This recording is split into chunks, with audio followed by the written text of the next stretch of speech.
심각해 보이는 해리. 이때 한 마리의 부엉이가 날아옵니다. 나이스 캐치! 해리에게 빗자루를 가져다준 하얀색 부엉이. 그 이름은 헤드위그입니다. 해리포터에겐 편지를 가져다주는 전령이죠. 우리에겐 부엉이로 익숙한 이 헤드위그가 유럽인들에겐 조금 다른 존재로도 다가옵니다. 바로 이 유리잔입니다. 이름은 헤드위그 유리잔. 12에서 13세기의 것으로 추정되는 이 유리잔은 사자, 독수리, 그리핀, 나무 등 기독교의 상징으로 장식되어 있는 디자인이 눈에 띕니다. 성인 여성 반열에 올랐던 헤드위그가 사용한 물잔이라고 해서 헤드위그의 유리잔이라는 이름이 붙여졌는데요. 실제로 헤드위그가 물잔을 입에 갖다 대니 물이 포도주로 바뀌는 기독교의 기적이 일어났다는 전설이 전해져 오기도 합니다.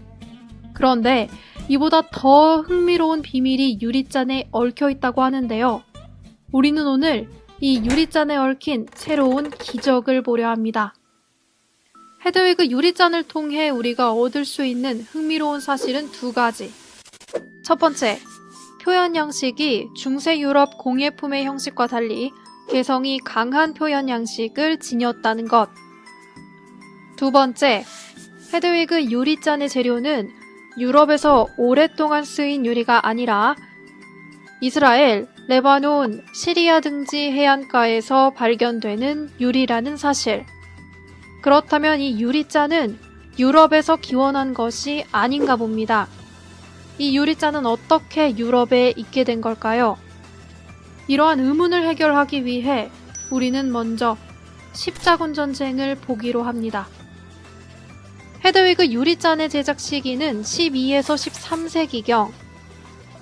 이 시기 유럽에서 출발한 십자군은 예루살렘을 정복해 나갑니다. 예루살렘을 피로 물들일 만큼 현재까지도 폭력적인 역사적 의미를 갖죠. 이 때문에 아직까지도 유럽 동서 간의 사이가 좋지 않다는 사실을 잘 아실 겁니다. 그런데 우리는 이 시기에 또 다른 상황이 있다는 걸 알게 됩니다. 바로 무역입니다. 당시 십자군에 의해 정복되었던 예루살렘의 항구 도시 아크네는 유럽과 중동을 잇는 중심 무역지가 됩니다. 승리가 있다면 굴복이 존재하는 전쟁이라는 폭력.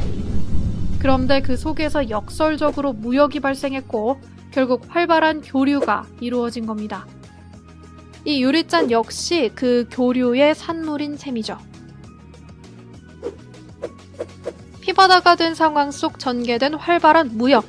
이것이 헤드위그 유리잔이 우리에게 가져다주는 하나의 기적입니다.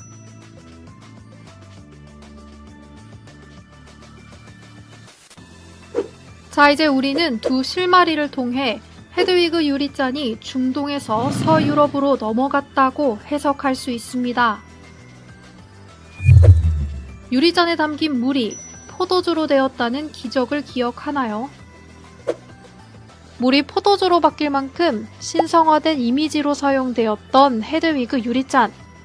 그러나 그것의 기원은 역설적이게도 무슬림 국가인 예루살렘이었죠.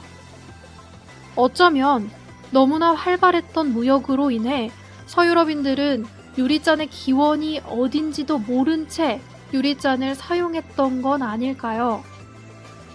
하지만 이 덕분에 우리의 마지막 기적을 찾아낼 수 있었습니다. 기독교적 상징으로 뒤덮인 유리잔이 사실은 무슬림 속에서 피어났다는 이 아이러니한 상황이 우리가 찾아낸 마지막 기적입니다. 이렇듯 헤드위그 유리잔은 그 자체로 당시 서유럽 사람들에게도 또 역사적으로도 하나의 기적처럼 보입니다. 그래서 우리는 헤드위그의 기적이라 불러볼까 합니다.